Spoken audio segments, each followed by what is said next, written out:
대한민국 시도의회 의장협의회에서 발표하신 지방분권 및 지방의회 독립성 강화를 위한 제도 개선 방안 연구 용역 결과에 대한 PPT 브리핑이 있겠습니다.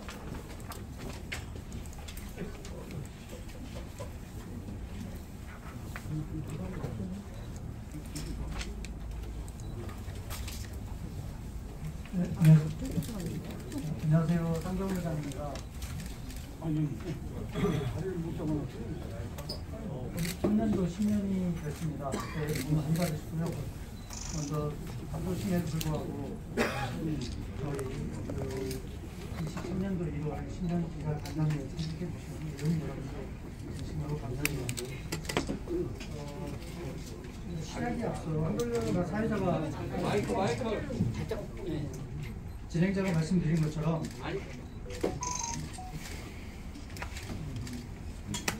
지방의회 독립성 강화를 위한 제도 개선 연구 용역을 지난 2달여에 걸쳐서 진행을 한 바가 있습니다. 우리 시의회에서 그 관련된 내용을 간략하게 먼저 설명드리도록 하겠습니다.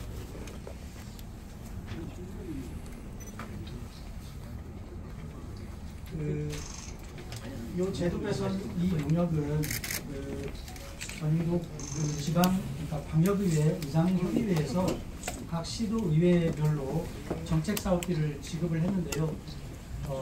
우리 시의회 그리고 저 같은 경우에는 이것을 지방의회 역량 강화 내지 제도 개선을 위한 용역을 진행을 했습니다. 이게 작년도 그러니까 22년도 한 2달에 걸쳐서 진행을 했고요. 최종 보고서를 거치고 현재 납품이 된 상태입니다. 이 내용을 간추려서 지난달 의장협의회에서 제가 브리핑을 좀 한 바가 있습니다. 그 내용을 약간 손봐서 여러분들 먼저 설명드리도록 이렇게 하겠습니다.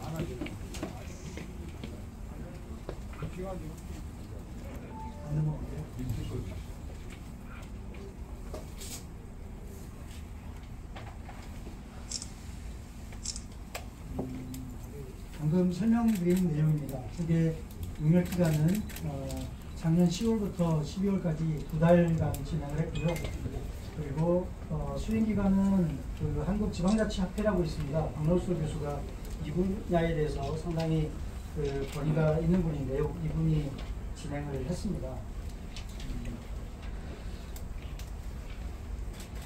용역의 취지는 아까 말씀드린 대로 의장협의회에서 개정한 정책사업비를 어떻게 활용할 것이 좋은 것인지 고민을 하던 차에 지방의회 발전을 위해서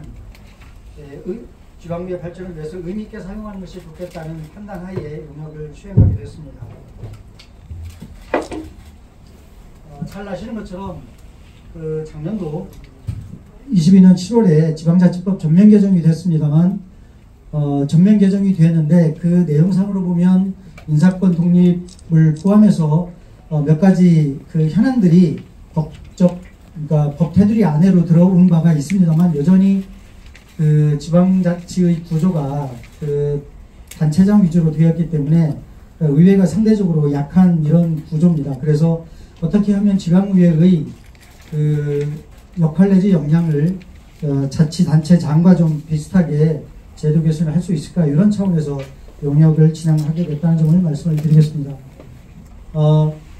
큰 카테고리로 3가지를 잡았거든요. 지방의회 독립성 강화라는 꼭지로 16개 안들을 도출했고요. 두 번째는 집행기관과 의회 간의 관계 정립 부분으로 6개, 그리고 세 번째 의원의 의정활동 제고 부분으로 8개에서 총 30개 부분의 꼭지를 좀 발굴을 했고요. 이것이 이제 아까 말씀드린 총 30개의 꼭지를 발굴했고 파란색으로 칠한 것이 이번에 제가 이 자리에서 브리핑할 7개 내용입니다. 이렇게 7개 내용을 추려서 이 내용을 좀 세부적으로 말씀을 드리도록 하겠습니다.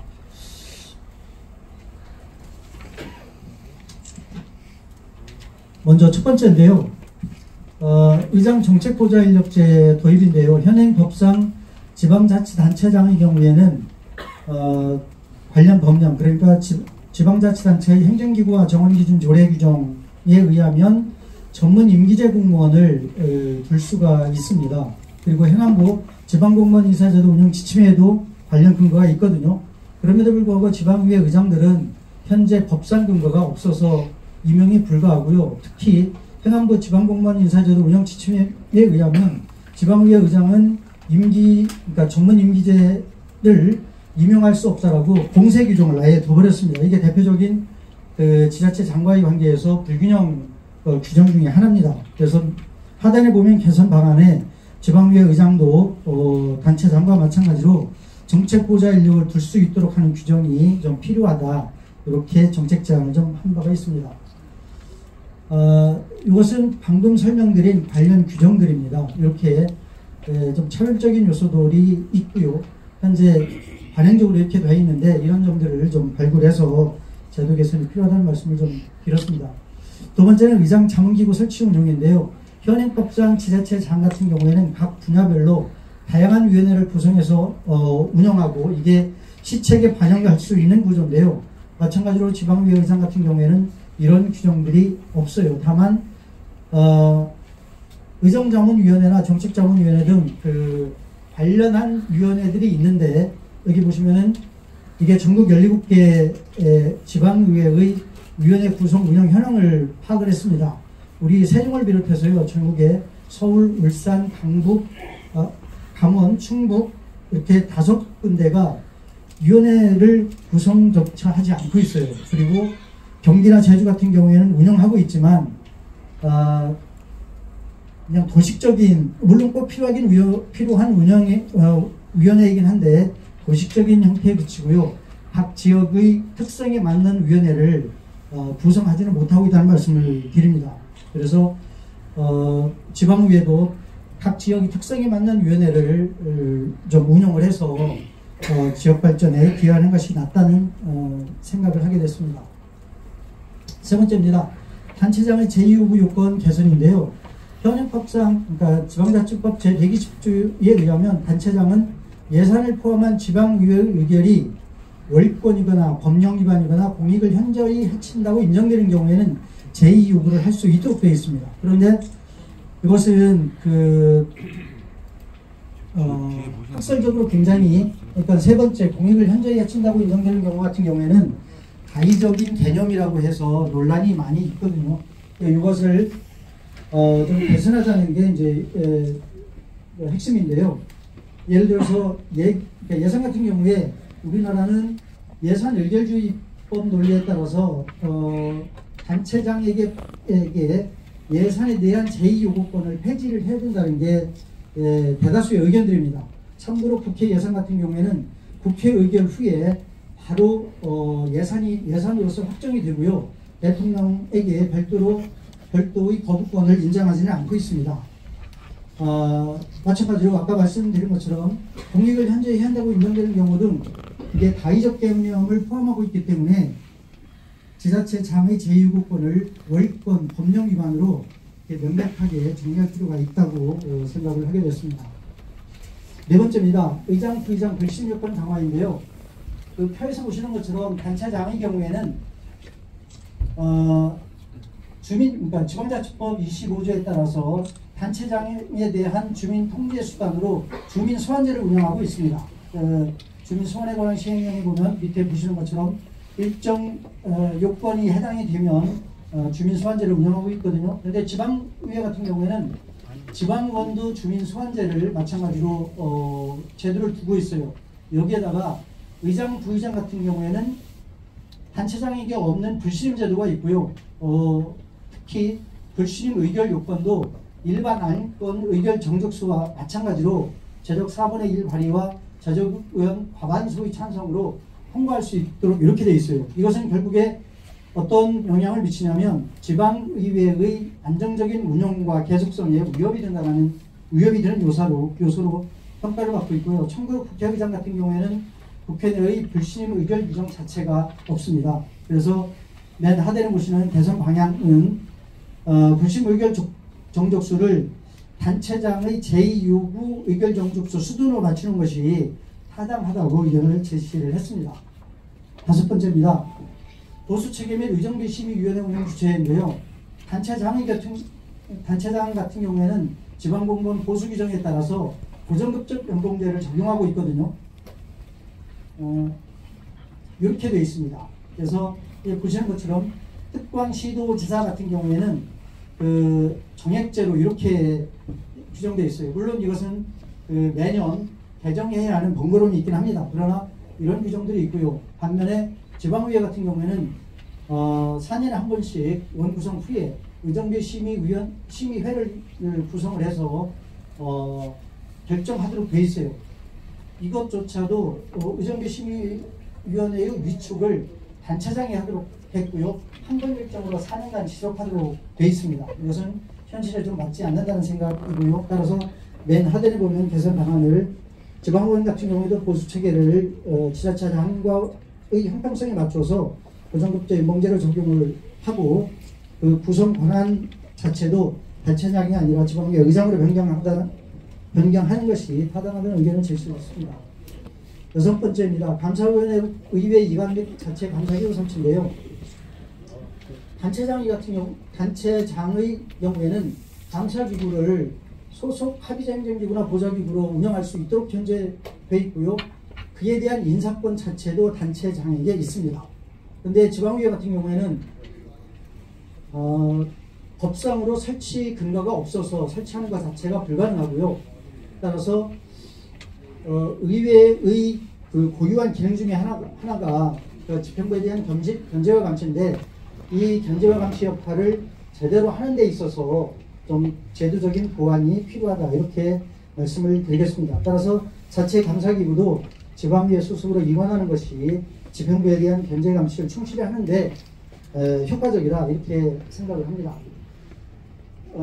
잘 아시는 것처럼 우리나라 헌법 체계에 감사원도 이제 행정부 소관으로 대통령 직접 기구로 되어 있는데요.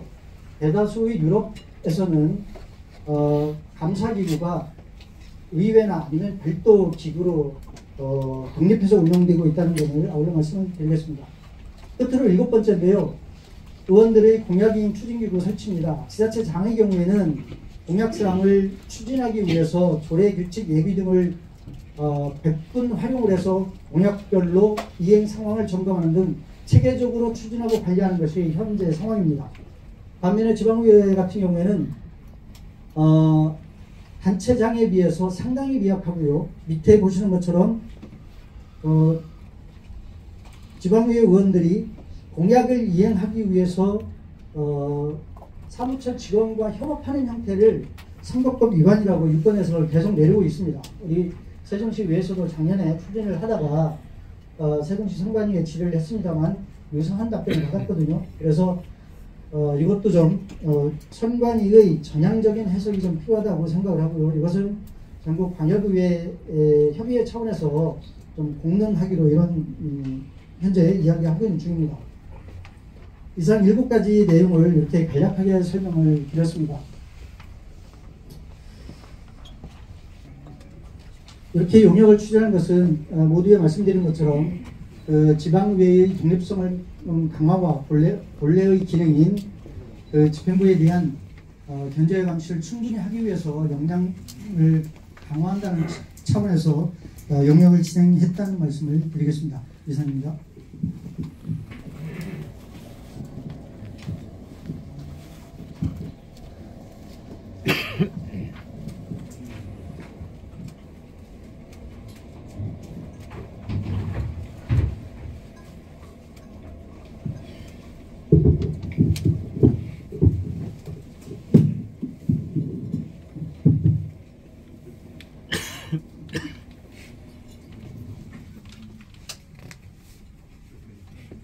이어서 2023년 세종시의회 운영 방향 등 3가지 주제에 대한 의장님 설명이 있겠습니다.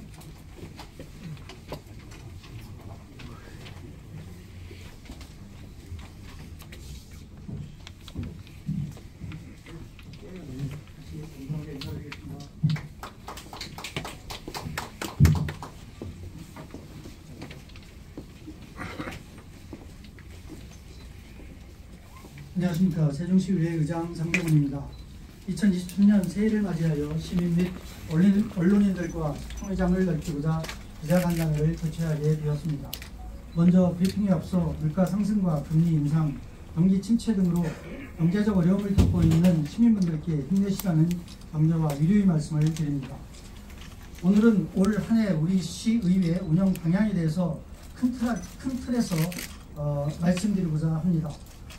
우선 세 가지 주제를, 세 가지 방향을 좀 정했는데요.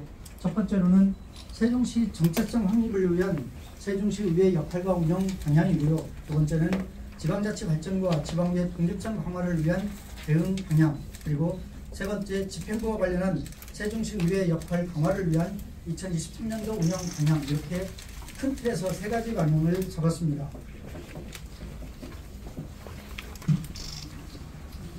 순서대로 말씀을 드리겠습니다. 첫 번째, 세종시 정체성 확립을 위한 세종시의 역할과 운영 방향입니다.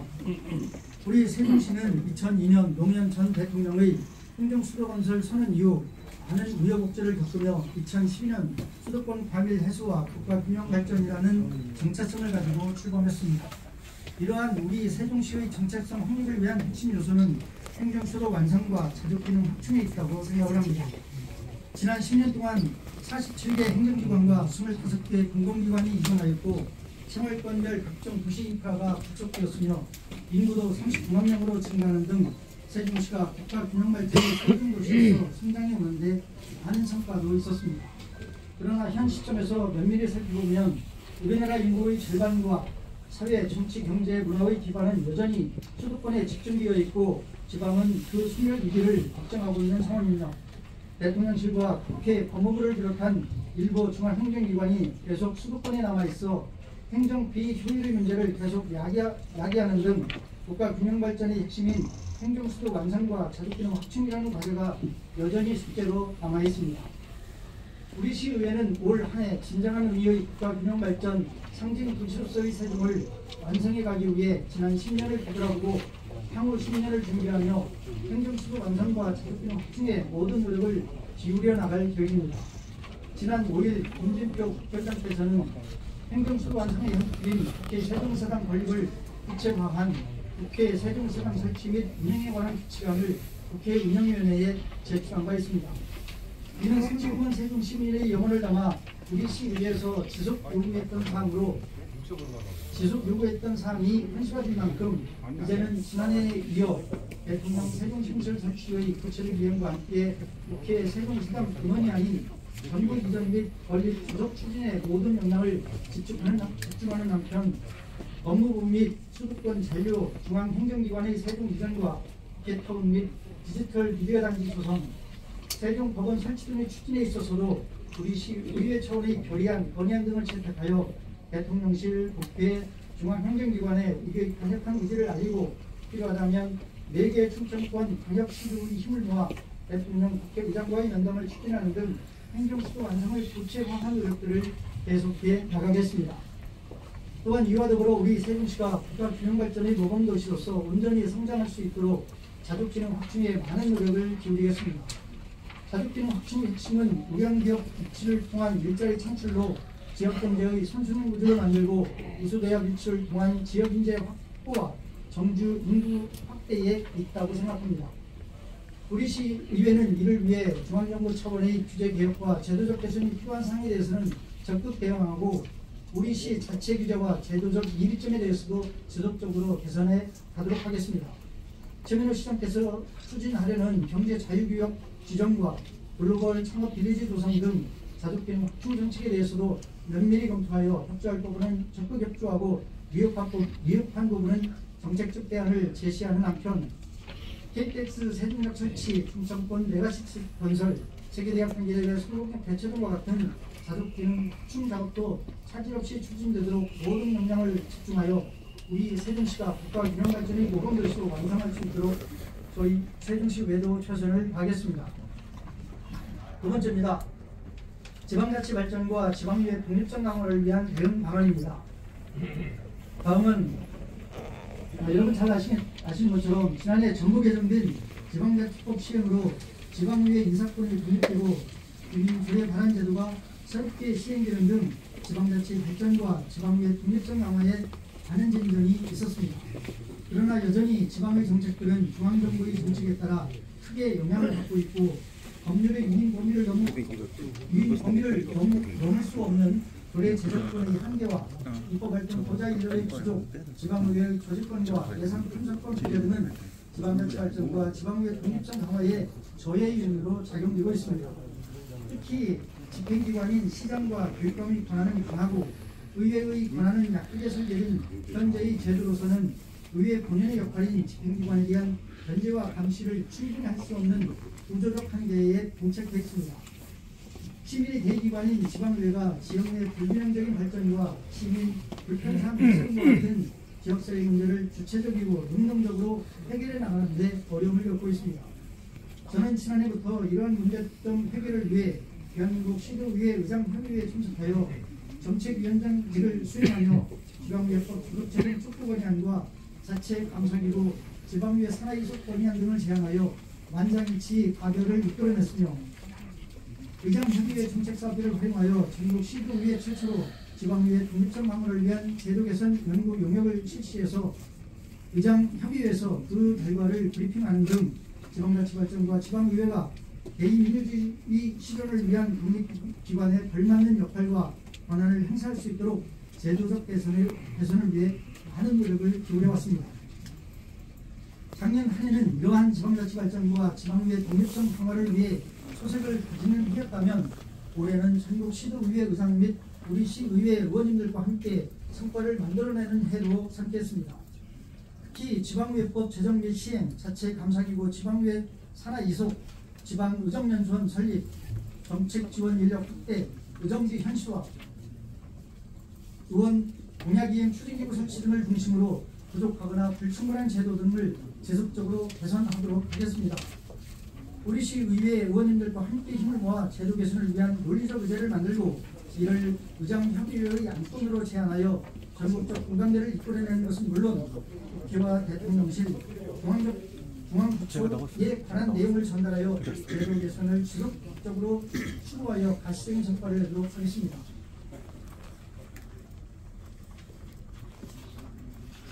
끝으로 세 번째입니다. 집행부와 관련한 세종시의회 역할 강화를 위한 2023년도 운영 방향입니다. 우리 시 집행기관인 시청과 교육청과의 관계에 있어 견제와 감시라는 의회의 역할을 강화하기 위한 2023년도 의회 운영 방향에 대해 말씀드리겠습니다. 시의회의 존재 이유와 본연의 역할은 시민 개개인을 대신하여 거대한 양대 집행기관인 시청과 교육청을 견제하고 감시하는 것이라고 할 수 있고 올해는 내부적으로 이러한 지방의회 본연의 역할에 충실한 우리 시의회의 모습을 보여드리고자 합니다.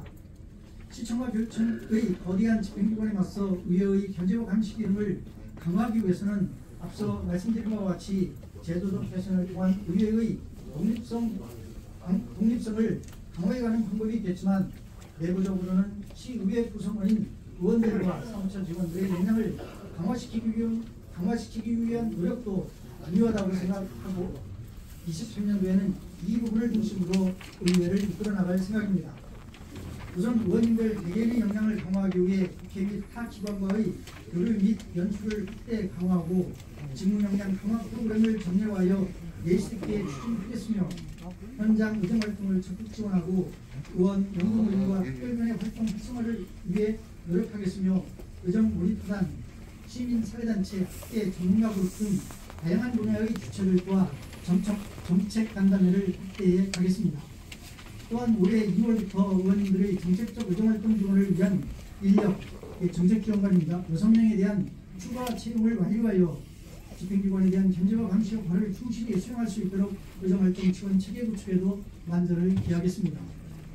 의회 사무처 직원들의 역량 강화를 위해서는 기존에 추진 중인 직무역량 강화 프로그램을 내시화하고 전문 교육기관의 직무교육 참여를 독려하여 여건 보장에 힘쓰겠으며 타시도 의회의 우수 사례에 대한 선진제 견학을 장려하겠으며 이와 더불어 일 잘하는 직원이 정당한 평가를 받을 수 있는 체계를 구축하고 성과를 창출한 직원에 대해서는 해외 정책 연수 기회 우선 부여 등의 인센티브를 제공하는 등 직원 스스로 직무 역량 향상에 노력할 수 있는 여건을 조성해 가겠습니다.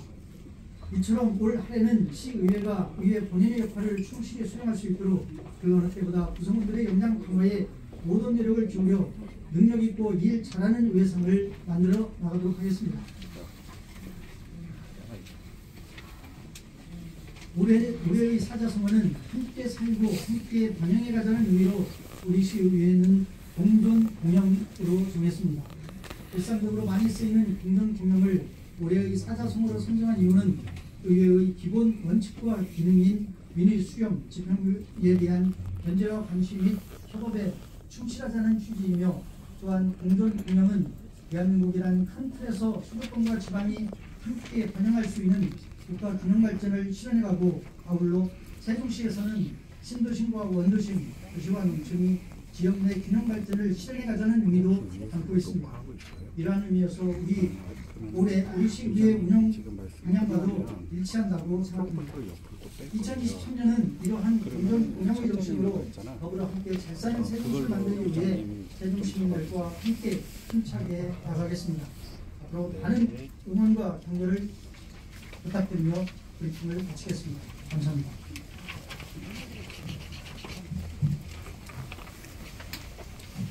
다음은 질의 답변 순서입니다. 오늘 질문은 간담회 시작 전 말씀드린과 같이 2023년 세종시 의회 운영 방향 등 세 가지 주제를 중심으로 해서 질의해 주실 것을 다시 한번 협조 말씀드립니다. 질문하고자 하시는 언론인께서는 먼저 손을 들어주시고 제가 지명을 하면 지명된 언론인께서는 성명과 소속을 말씀하신 후 질의하시면 되겠습니다. 김기철 대표님. 마이크 있나요? 신년 기자간담회인데요. 일반적으로 의장님이 행사한다면은 각 운영위원장들이 전부 소속을 하는 게 관리라고 생각하는데 지금 보니까 위원장님들 대부분이 안 오셨어요. 이거는 의회 의원들 위원장들과 의장님하고의 개혁함이 있는가라는 의혹을 갖게 하는 부분입니다. 이거에 대한 좀 답변이 필요할 것 같고요. 그다음 또 신년 기자간담회니까 이제 시 같은 경우에 업무 계획을 보고를 받는데 시의회도 받으셨는지 여쭤보고 싶고요. 마지막으로 매년 쪽지 예산이 문제가 되고 있는데 올해 예산 세울 때도 의원들 쪽지 예산 세운 게 있는지 그 내용을 좀 알려주시기 바랍니다.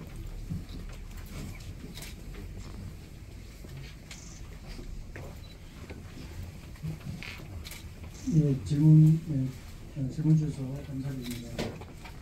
세 가지 질문을 주셨는데요. 제가 작년도에도 말씀을 드렸습니다만 의장의 정례 기자간담회를 진행하겠다는 계획을 세웠습니다. 이제 월 1회 진행하는 거고요. 작년 9월에 처음 했고 12월에 했고요. 금년도 이제 27년도 1월에 세 번째로 하게 됩니다. 의장 기자간담회를 진행한다고 의원들에게 이제 공지를 했습니다.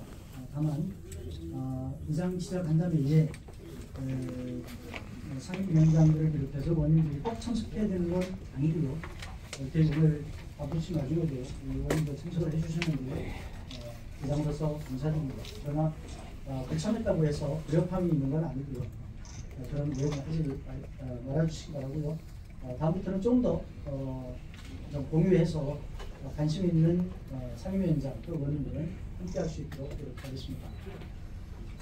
두 번째 질문을 업무보고 받은 바는 없습니다. 시즌 지금 준비하고 계획하고 진행하는 걸로 알고 있는데 시의회는 원래 안 합니까?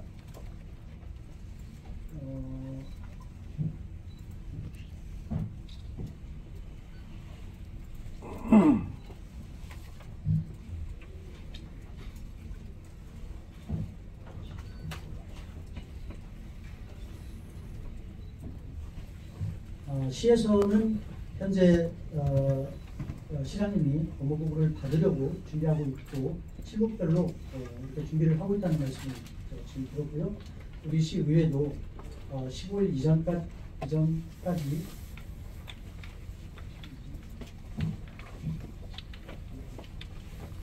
시의회 사무처도 계획을 갖고 있다는 말씀을 드리겠습니다.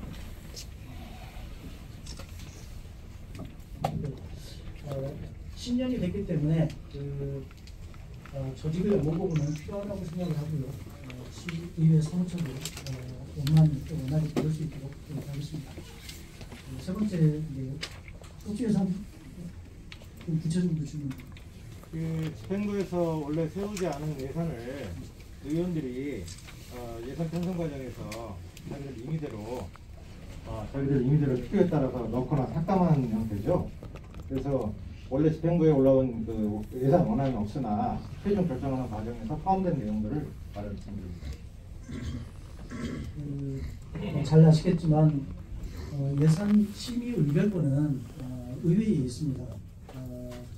현재 제도적으로는 집행부에 예산 편성권이 있고 의회에 예산 심의 의결권이 있습니다. 따라서 집행부에서 예산을 편성해서 의회로 넘어오더라도 이거에 대한 중립적인 결정은 의회에 있습니다.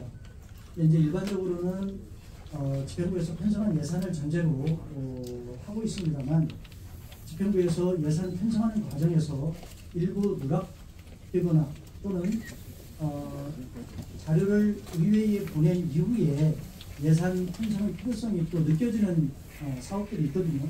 그와 관련해서는 집행부하고 의회하고 또 긴밀히 논의를 해서 추가적으로 반영할 수 있는 게 현재 법상 구조이긴 합니다. 다만 바람직한 것은 사업의 필요성이 있다고 하면 집행부의 편성 단계에서 반영을 해서 의회로 오는 게 바람직하다고 이렇게 생각을 합니다. 다만 쪽지 예산 자체가 위법하거나 불법한 건 아니고 다만 그런 것들은 좀 줄여서 편성 단계에서부터 반영되는 구조가 바람직하다는 말씀을 드리겠습니다. 올해 거 공개를 해주실 수 있죠? 예? 올해 거 공개해 주실 수 있죠? 쪽지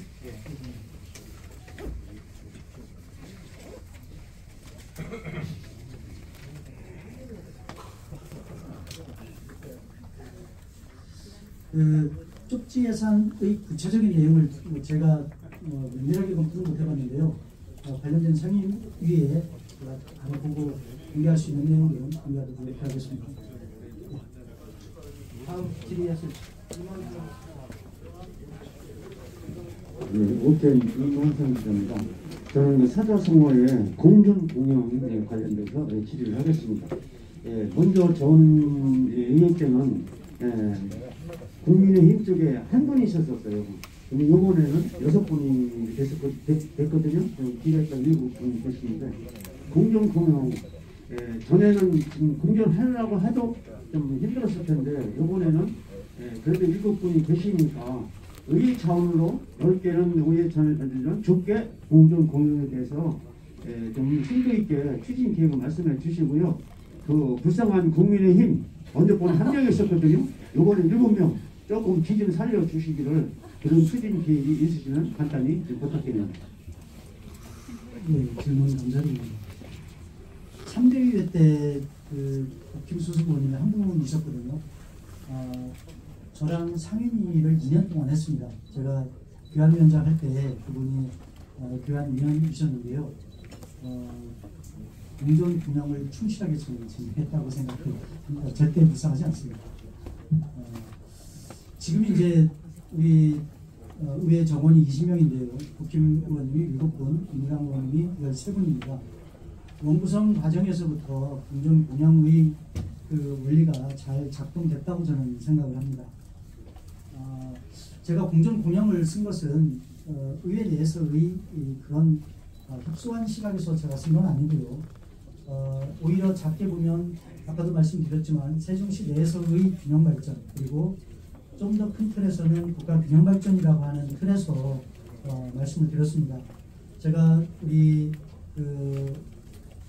예결위 정문위원실에 22년도 결산과 23년도 예산 분석을 좀 하라고 제가 좀 부탁을 해놓은 게 있습니다. 그동안에도 결산과 예산을 자체적으로 분석을 해봤습니다만 이게 국회 분석 틀이 있습니다. 그래서 국회 분석 틀에 좀 맞춰서 우리 시의 교육청과 시청의 결산과 예산을 좀 분석을 하고 한번 좀 들여다볼 생각입니다. 그래서 어느 부분이 좀 강화되고 어느 부분이 약한 건지, 또 우리 시의 현 상황에 비례해서 한정된 재정이 어떻게 투입되고 있는지, 이런 것들을 좀 의회 차원에서 좀 한층 좀 다양화되고 높은 시각에서 좀 들여다보려고 합니다. 이런 것들은 궁극적으로는 우리 시의 사회적 약자 또는 사회적 계층을 정책적으로 거듭는 시각을 좀 키우려고 하는 거고요. 다른 한편에서는 아까도 말씀드린 것처럼 우리 시 내에서의 균형 발전을 도모하기 위해서는 어떤 부분에 어떻게 재정을 투입하고 방향을 설정해 가는 것이 바람직한 것인가를 객관적인 데이터를 좀 얻으려고 하는 작업이 일환입니다. 이렇게 이해해 주셨으면 좋겠습니다. 네, 세종파련님 박은주입니다. 질문 드리겠습니다. 나눠주신 물품자료 4페이지에도요. KTX 세종역 설치, 충청권 메가시티건과 세계대회, 세계대학 경기대 선거법 개최를 노력하겠다고 써주셨는데요. 당하니까 공동표지로 표현을 하셨을 것 같은데 바로 어제였어요. 어제 시청 신년 기자 간담회에서도 최민호 시장님께서도 이 부분에 대해서 좀 곤욕스러운 질문을 받기도 하셨는데, 이 유니버시아드 대회 관련해서 인프라 확장을 위해서도 확충을 위해서도 최민호 시장님은 세종 KTX역이 꼭 필요하다라고 지난 5일에 충청권 그 지도자들이 만났을 때 공표를 하셨습니다. 그러다 보니 거기서 여러 가지 또 논란이 나오기도 했고, 충청 립상이라는 기사를 통해서 다 보셨을 거예요. 이러한 갈등의 구도까지 만들어지고 있습니다. 이런 상황에서 가장 중요한 것은 세종역 KTX역이 금남면에 들어올 때 기술적으로 어렵다는 것은 이미 예전에 판단됐다라는 말까지 다시 나오고 있는 상황이거든요. 이 부분에 대해서 의회 차원에서도 하신 말씀이 많으실 것 같은데 다른 의원님들은 의견은 지금 못 듣더라도 의장님의 의견은 좀 오늘 들을 수 있을까 싶습니다. 저는 원론적이고 당위론적인 측면에서 말씀을 아주 간단하게 드리겠습니다. KTX 세종역은 비단 세종만의 주제가 아니고 오히려 작게 보면 충청권의 주제이고요. 좀 더 넓게 보면 대한민국 전체의 주제라고 저는 생각을 합니다. 따라서 KTX 세종역이 왜 필요하냐라고 하는 당위적인 측면에서는 이미 여러 차례 의견들이 나왔기 때문에 저는 별도로 설명을 안 드려도 공감하시다고 생각을 하고요. 세종시의회 의장인 저도 KTX 세종역은 여러 가지 측면에서 꼭 필요하다 이렇게 말씀을 드리겠습니다. 기술적인 문제에 대해서 불가능하다는 의견에 대해서 알고는 계십니까? 두 번째는요. 기술적인 측면 이런 어려움이 나오고 있는데요. 대한민국이 기술적으로 인공 유성도 수화이고요. 4.2km짜리 터널도 뚫고 있는 기술력을 갖고 있습니다. KTX 세종역을 만드는 데는 기술적으로 전혀 어려움이 없을 거예요. 기술에 대해서 문의하는 저를 공감하고 있습니다.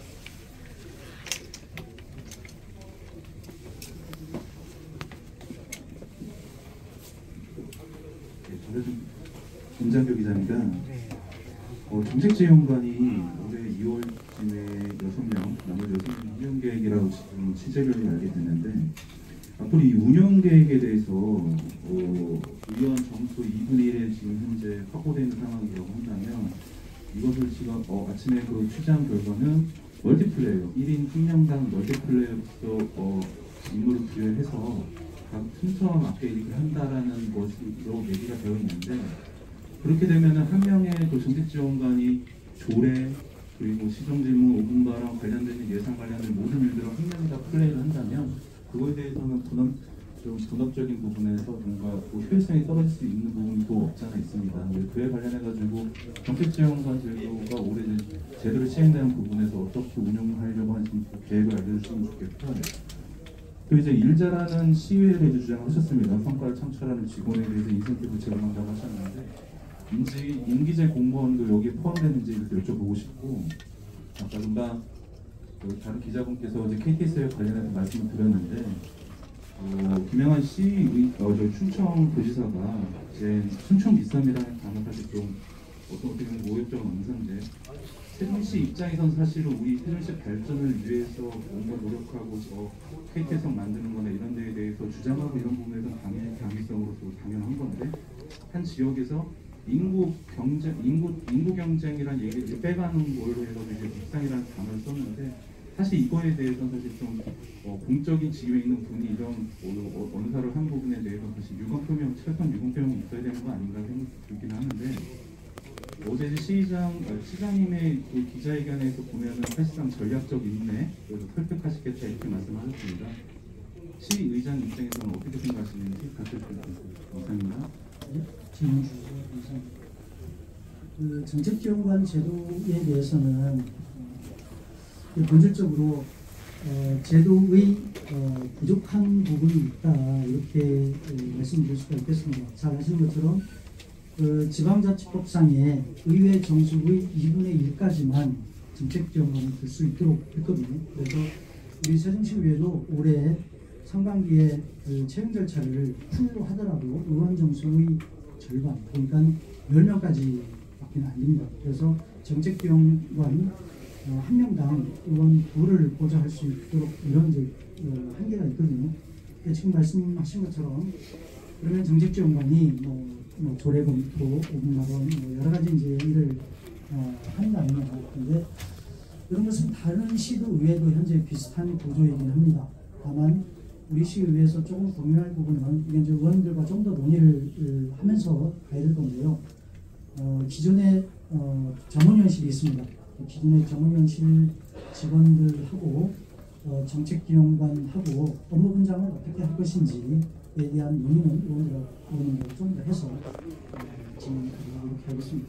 다만 본질적으로 정책지원관 자체를 의원 정수에 맞춰서 최소한 1대1 구조로는 가야 된다는 게 제 생각이고요. 이것은 의장협의회에서도 이미 공론화되고 있습니다. 말씀드리고요. 일 잘하는 의회 사항인데요. 이것은 시민들이 요구하는 눈높이가 아닐까 이렇게 생각을 합니다. 의원이든 사무처 직원이든 시민들이 눈높이에 맞는 역량을 기르는 것이 중요하다고 보고요. 이것은 아까 앞서 말씀드린 것처럼 의장님 저로서는 최선을 다해서 항상 할 수 있도록 여러 가지 지원을 하도록 이렇게 하겠습니다. 여기에는 정책지원관도 우리 의회 소속이기 때문에 당연히 포함이 됩니다. 당연히 우리 시의회 직원입니다. KTX 역과 관련해서는 제가 아까 기자분 말씀하신 그에 대한 답변에서 대부분 소개라고 말씀드리겠습니다. 네, 뉴스피의 홍근진입니다. 우선 의장님을 비롯해서 오늘 참석하신 모든 새해 복 많이 받으시기 바랍니다.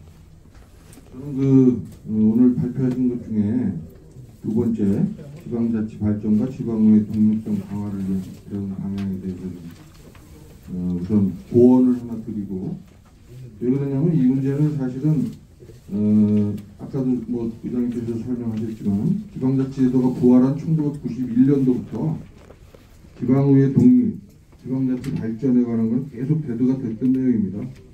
근데 굳이 오늘 이 자리에서 시간을 이렇게 할애하셔서 연구 결과를 보고하실 필요가 있었겠냐 하는 아쉬움이 있어서 말씀드리는데요. 뿐만 아니라 이건 매년이 아니라 지방의회가 재구성될 때 4년마다 한 번씩 초년도에 계속 나오던 얘기입니다. 또 특히 의장 임기가 2년이기 때문에 2년마다 한 번씩 또 나옵니다. 그런 얘기를 여기서 굳이 하실 필요가 있었겠냐는 아쉬움이 있어서 말씀드리는데요. 또 질문을 드리는데요. 지방의회 독립성 강화가 되기 위해서 정치적으로 정당 추천 배제가 돼야 됩니다. 저는 그렇게 생각하는데 그 문제에 대해서 어떻게 생각하는지 의장님 의견을 듣고 싶고요. 그 다음에 올해 그 공정공영이라는 모토를 내셨는데 이게 일제 강점기의 용어 같다, 또 그 권위주의 시대의 용어 같다라는 이야기가 있어요. 사자성어에는 없는 단어입니다. 사실은. 그 문제에 대해서 어떻게 생각하십니까? 두 가지 질문 드리겠습니다. 이상입니다. 예, 질문 주셔서 감사합니다. 먼저 첫 번째 질문에 지방자치 발전과 지방의회 발전과 관련된 주제인데요. 잘 아시는 것처럼 91년도 지방자치가 부활된 이후에 지방의회의 역할 또 지방자치 발전이라고 하는 주제에 대해서는 지속적으로 담론화돼 왔거든요. 이것은 지금 이제 5공화국 헌법이라고 하죠. 헌법에도 명시가 되어 있지만 그 대한민국 역대 정부에서 계속적으로 담론적으로 들어왔던 내용입니다. 따라서 의장의 임기가 2년이고 의원들의 임기가 4년을 불문하고요. 우리들의 임기는 한시적입니다. 그런데 이 주제는 결코 한시적인 주제가 아닙니다. 누가 의장을 하든 누가 의원을 하든 이 주제에 대해서는 계속 공론화하고 담론화하고 노력해야 될 주제라고 저는 생각을 합니다. 계속 있어 왔지만 지금도 있어야 되고요. 앞으로도 계속 노력해야 될 주제라고 생각을 합니다.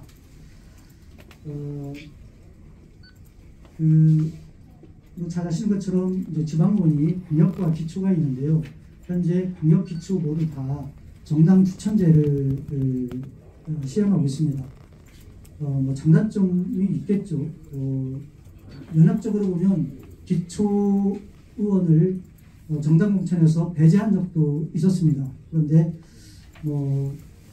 지방 의원들이 공천에서 정당 추천을 배제해야 된다.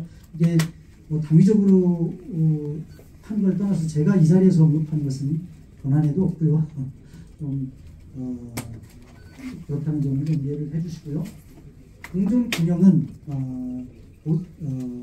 옛 자료에 있습니다. 이게 일제시대의 산물이 결코 아니라는 점을 말씀을 드리고요. 아까도 말씀드린 것처럼 공정균형의 취지가 더불어 함께 잘 산다는 내용입니다. 좋은 뜻으로 설명해 주셨으면 고맙겠습니다.